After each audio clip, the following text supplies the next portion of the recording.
खांसी में खून आना कभी भी सामान्य नहीं होता। इसे हेमोप्टाइसिस कहा जाता है और इसे नजरअंदाज नहीं करना चाहिए। कभी कभी यह सिर्फ बलगम में खून की हल्की धार जैसा दिख सकता है, लेकिन थोड़ी सी मात्रा भी फेफड़ों की गंभीर समस्या का संकेत हो सकती है।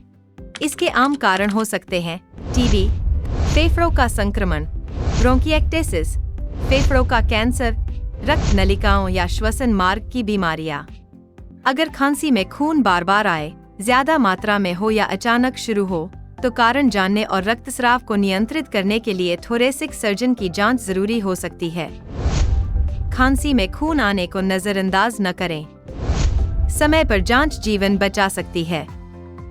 तुरंत चेस्ट या थोरेसिक विशेषज्ञ से सलाह लें।